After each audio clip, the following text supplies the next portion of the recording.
कहानी की शुरुआत में हम विक्टर को देखते हैं जो अपने नए प्रोटोटाइप रोबोट A112 पर काम कर रहा था। उसके साथ उसकी पत्नी नादिया और उसकी कलीग कातिया भी है। ये तीनों मिलकर एक बहुत ही ज्यादा समझदार रोबोट बना रहे हैं जो कि हर एक काम को कर सके। मशीन के चालू होते ही उन्होंने रोबोट के चलने का टेस्ट किया। शुरुआत में तो रोबोट बार बार गिर जाता, ठीक से चल नहीं पा रहा था और इसी वजह से वो लोग थोड़ा परेशान हो गए। लेकिन फिर भी विक्टर ने काम जारी रखा। लेकिन जब उसने देखा कि रोबोट अपनी ताकत को कंट्रोल नहीं कर पा रहा, चीजों को तोड़ रहा है, तब वो भी उदास हो गया। उसे हिम्मत देने के लिए नादिया ने कहा कि हम रोबोट के दिमाग की ताकत बढ़ा सकते हैं। अभी टेस्टिंग ही तो हो रही है, इतनी चिंता मत करो। धीरे धीरे वो रोबोट चलना सीख गया। ये प्रोग्रेस देखकर तीनों बहुत खुश हुए। धीरे धीरे ट्रेनिंग के साथ वो रोबोट और बेहतर होता चला गया और इन रिजल्ट से वो सब काफी खुश थे। एक दिन काम करते वक्त नादिया को उसके बेटे मिश्चा का फोन आया। वो बिजी थी इसलिए फोन काट कर उसने लिख दिया कि बेटा अपने पापा से बात करो। साथ ही उसने विक्टर से कहा कि देखो ना मिश्चा को क्या चाहिए। जब विक्टर ने अपने बेटे को फोन किया तो वो कहने लगा कि पापा मुझे स्कूल से ले जाओ, मेरा मन नहीं लगता यहाँ पे, और ये मैथ्स वैथ्स तो छोड़ ही रहा हूँ मैं। विक्टर ने उसे डांटते हुए कहा कि बहाने बनाना बंद कर और पढ़ाई पे ध्यान दे, समझा? 2 रैप्टों में सीधा कर दूंगा तुझे। ये सुनकर मिश्चा नाराज हो गया और फोन काट दिया। तभी कुछ शैतान बच्चे वहाँ पर आए और उसका मजाक उड़ाने लगे। गुस्से में मिश्चा क्लास में गया और अपनी टीचर से पूछा, मैं आर्टिस्ट बनना चाहता हूँ, उसके लिए मैथ की जरूरत है? इस पर टीचर ने कहा कि हाँ जरूरत है। साथ ही उसने एग्जाम्पल दिया कि लियोनार्डो डिविंची को देख लो, उसने पेंटिंग बनाने से पहले इंजीनियरिंग की थी, बहुत से प्रोटोटाइप मॉडल्स बनाए थे उसने। ये सुनकर मिश्चा और चिढ़ गया। कुछ घंटे बाद टीचर ने सबका होमवर्क इकट्ठा किया। मिश्चा ने किसी भी सवाल का जवाब नहीं लिखा था, सिर्फ पूरे पेज पर ड्राइंग्स बनाई हुई थी। टीचर ने उसकी ड्राइंग की तारीफ की लेकिन कहा कि ये मैथ्स की क्लास है और उसे इस टेस्ट में फेल कर दिया।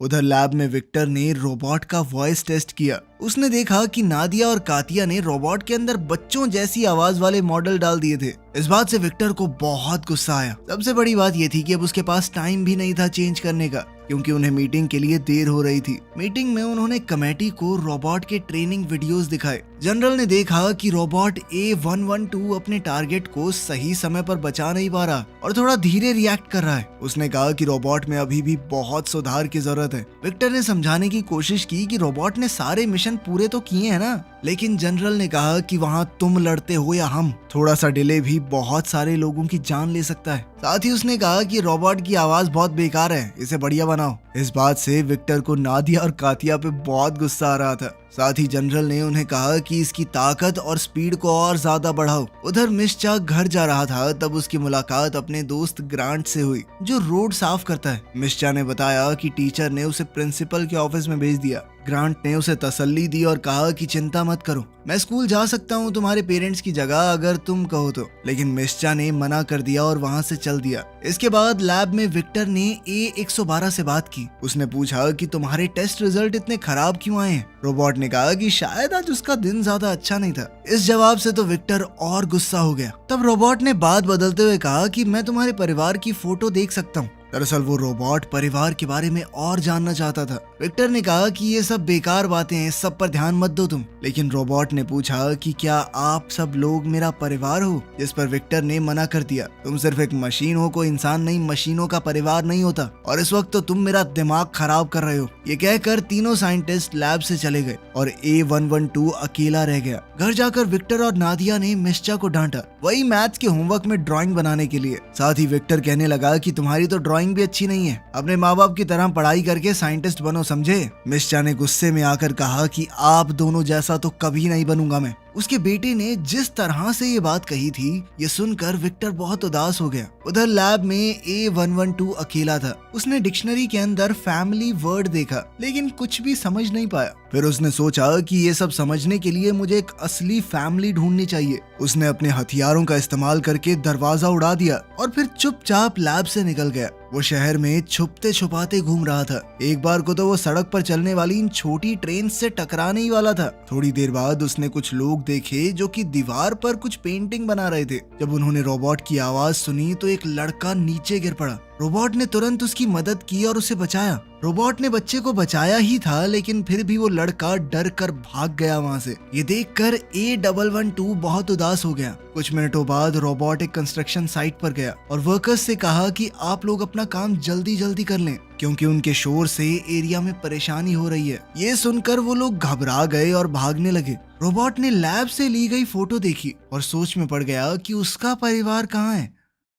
अगले दिन विक्टर और उसकी टीम लैब में मिले और उन्हें पता चला कि रोबोट भाग गया है। दूसरी तरफ क्लास में टीचर ने स्टूडेंट्स को बताया कि एक रोबोटिक्स का कंपटीशन होने वाला है और सबको उसमें रजिस्टर करना पड़ेगा, ठीक है। ये सुनकर मीशा उठ गया। टीचर ने पूछा कि तुम क्यों नहीं पार्ट लेना चाहते इसमें, जबकि तुम तो खुद को आर्टिस्ट मानते हो। ये सुनकर मीशा को थोड़ी बेइज्जती सी महसूस हुई और वो गुस्से में क्लास से निकल गया। उसी समय रोबोट A112 मीशा के घर के बाहर पहुंचा। उसने अपनी रोबोटिक उंगली से चाबी बनाई और दरवाजा खोल दिया। घर के अंदर आकर वो शीशे के सामने गया और उदास हो गया, क्योंकि उसे महसूस हुआ कि वो अभी भी अकेला है। तभी उसने दरवाजा खुलने की आवाज सुनी और अचानक से छुप गया। मीशा घर आया, अपने बैग को फर्श पर फेंका और बाथरूम में चला गया। हाथ धोने के बाद उसने रोबोट को देखा, जो कि उसे तौलिया दे रहा था। दरअसल वो भी छुपने के लिए बाथरूम में ही आया था। मीशा अचानक डर गया और चौंकने की वजह से सिंक से टकरा गया। रोबोट ने उसकी मदद करने की कोशिश की और कहा कि मैं तुम्हारा ट्रीटमेंट करूंगा।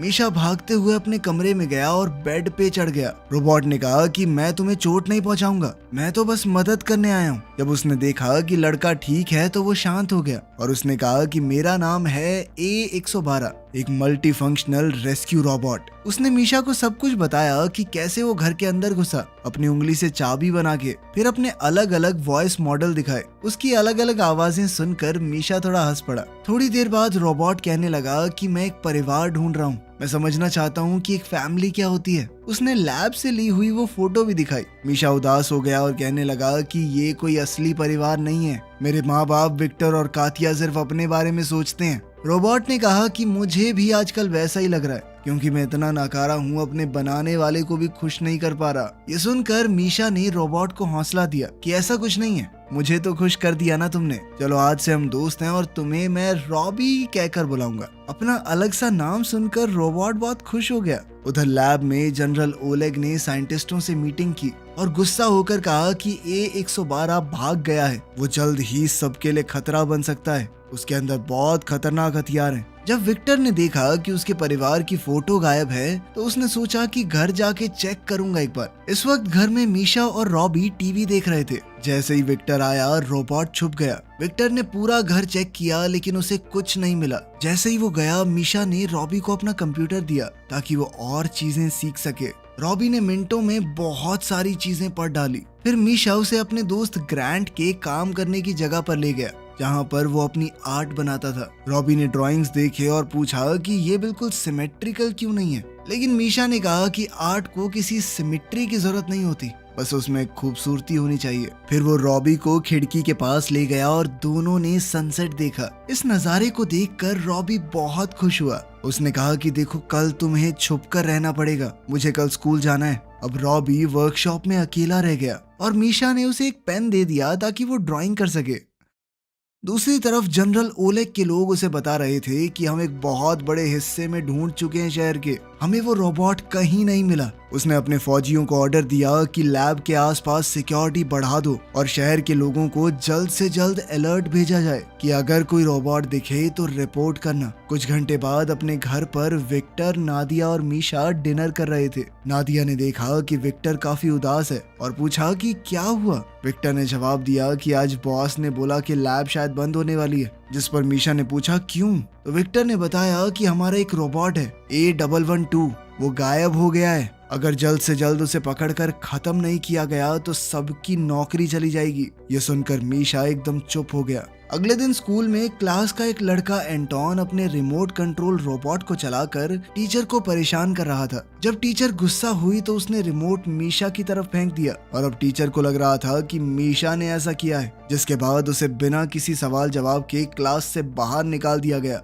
थोड़ी देर बाद स्पोर्ट्स क्लास में मीशा एंटोन के पास गया। एंटोन फिर से उसकी बेइज्जती करने लगा, लेकिन अब मीशा की बस हो चुकी थी। उसने एंटोन को पकड़कर नीचे गिरा लिया। मेरा नाम क्यों लगाया बे तूने, हाँ बता। तभी जिम टीचर दौड़ कर आया और दोनों को अलग किया। मीशा गुस्से में क्लास से निकल गया और सीधा वर्कशॉप पहुंचा। वहाँ उसने देखा कि रॉबी और ग्रांट तो पत्ते खेल रहे हैं और दोनों अब अच्छे दोस्त बन चुके थे। मीशा के चेहरे पर परेशानी देखकर रोबोट ने पूछा, क्या हुआ? मीशा ने बताया कि तुम्हारे पीछे बहुत ज्यादा फौज पड़ी है। ऑर्डर ये है कि तुम्हें ढूंढकर किसी भी तरह से खत्म कर दिया जाए। इसी बात का हिसाब लगाकर मीशा ने कहा कि रॉबी तुम्हें शहर से दूर चले जाओ। तब ग्रांट ने बताया कि जंगल का एक हिस्सा है, वहाँ कोई नहीं जाता क्योंकि कुछ वक्त पहले वहाँ बहुत भयानक आग लगी थी। ये सुनकर मीशा ने रॉबी से कहा कि तुम्हें वहाँ जाकर आग बुझाने की कोशिश करनी चाहिए। इससे सबको ऐसा लगेगा कि तुम अच्छे हो, इंसानों की मदद करना चाहते हो। ये आइडिया सुनकर तीनों खुश हो गए।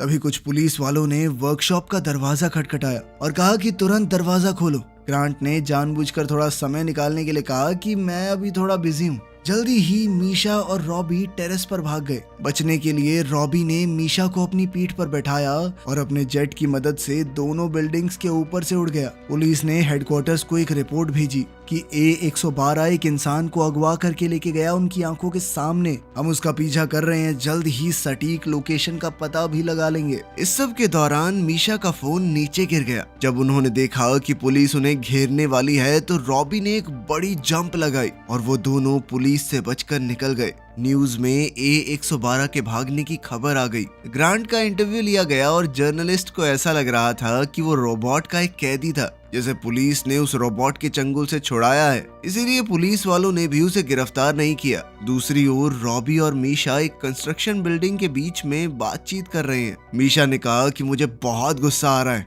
ये सब लोग फालतू में तुम्हारे बारे में अजीबोगरीब बातें फैला रहे हैं, पूरे मीडिया में तुम्हारी इमेज खराब कर रहे हैं। रॉबी ने कहा कि कम्युनिकेशन में दिक्कत की वजह से उसके टेस्ट्स में कुछ प्रॉब्लम आई, शायद उसके अंदर कोई प्रॉब्लम है। मीशा ने उसे कहा कि तुम ज्यादा मत सोचो, तुम बहुत मेहनती और अच्छे रोबोट हो। ये बातें सुनकर रॉबी बहुत खुश हो गया। उसने मीशा को थर्मल ब्लैंकेट दिया और दोनों ने मिलकर एक मूवी देखी। कुछ मिनटों बाद मीशा को याद आया कि आज पहली रात है जब उसे अपनी माँ से गुड नाइट सुनने को नहीं मिलेगा। रॉबी ने कहा कि अगर तुम चाहो तो मैं तुम्हें घर पर ले जा सकता हूँ। मीशा ने इसके लिए मना कर दिया और कहा कि अगर ऐसा हुआ तो लोग तुम्हें खत्म कर देंगे, तुम्हें पकड़ते ही वो लोग अलग अलग हिस्सों में तोड़ देंगे। रॉबी को ये सुनकर बहुत अच्छा लगा कि मीशा को उसकी चिंता है। अगली सुबह वो दोनों वर्कर्स की आवाज से उठे जो कंस्ट्रक्शन साइट में काम कर रहे थे। मीशा ने कहा कि हमें कुछ ऐसा करना होगा कि कोई हमें पहचान ना पाए। उन्हें अपना हुलिया थोड़ा बदलना पड़ेगा, साथ ही पास के जंगल में लगी हुई आग को वो बुझा सकते हैं ताकि पुलिस और जनता को यकीन हो जाए कि रॉबी एक अच्छा रोबोट है।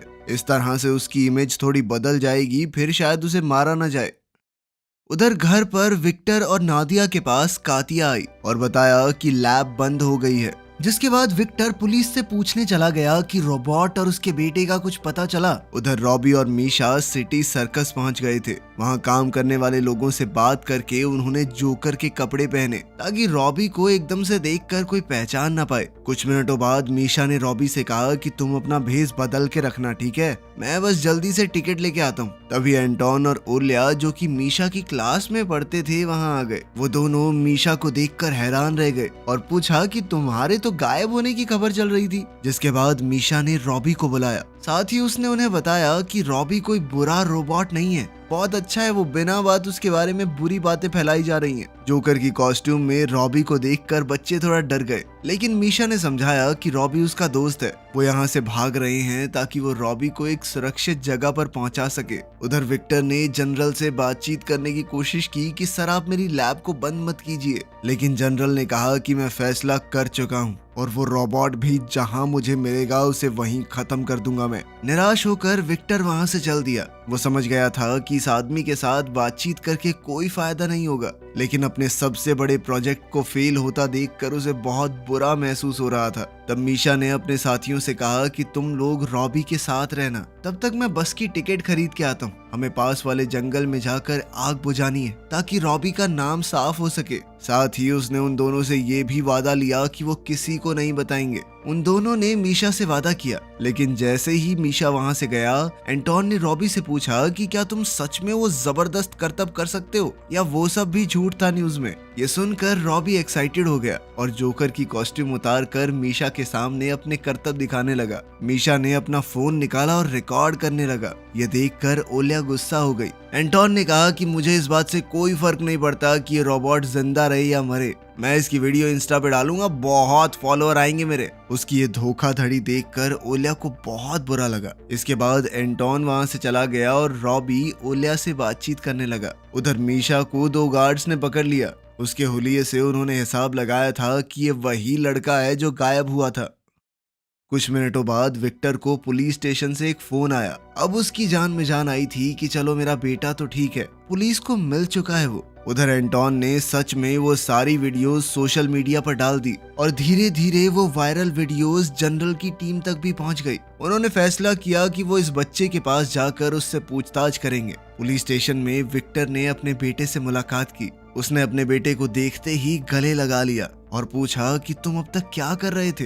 वो रोबोट खतरनाक है, तुमने सुना नहीं? मीशा ने कहा कि रॉबी उसका दोस्त है, वो कोई बुरी मशीन नहीं है जैसा जनरल बोल रहा है सबको, वो एक बहुत ही अच्छा रोबोट है। उसने ये भी बताया कि वो उसे अपने कुछ दोस्तों के पास छोड़कर आया है। साथ ही वो अपने पिता को भरोसा दिलाकर उस जगह पर ले आया, ये वादा लेकर कि वो रोबोट को रिपोर्ट नहीं करेंगे। विक्टर थोड़ा हिचकिचाया लेकिन फिर मान गया और मीशा के साथ चल दिया। वहीं रॉबी को ओलिया ने मेकअप से नया लुक दे दिया था। विक्टर ने देखा कि रॉबी अब काफी बेहतर बातचीत करना सीख गया है और उसके सोचने समझने के तरीके में भी काफी बदलाव आए हैं। लेकिन तभी पुलिस की गाड़ियां वहां आ गई। मीशा समझ गया था कि अब तो बहुत दिक्कत होने वाली है। वो तीनों जल्दी से कार्गो शिप के गोदाम की तरफ भागे, लेकिन सिपाहियों ने उन्हें घेर लिया। ओलेग ने ऑर्डर दिया कि जल्दी से बच्चों को लेकर साइड हो जाओ ताकि हम इस रोबोट के ऊपर अपने इलेक्ट्रोमैग्नेटिक हथियार से हमला कर सकें, जिससे रॉबी खत्म हो जाएगा। जब विक्टर नहीं माना तो ओलेग ने फैसला किया कि अब तो जबरदस्ती करनी होगी।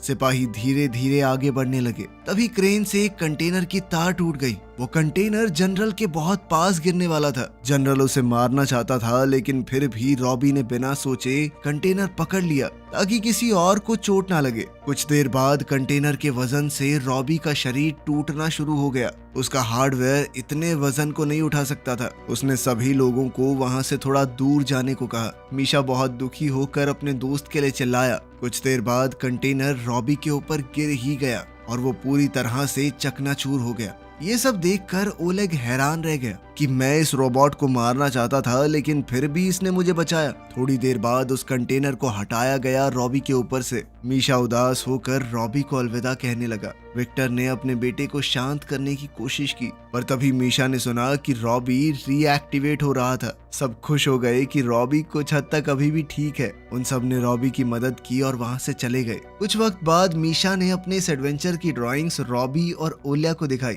सबको ही वो बहुत पसंद आई। आखिरकार सब लोग डिनर के लिए इकट्ठा हो गए और रॉबी ने नादिया का फोन मांगा ताकि वो भी अपने इस परिवार के साथ फोटो ले सके। वीडियो पसंद आई तो लाइक कर देना, चैनल को सब्सक्राइब कर लेना। मिलते हैं अगली वीडियो में।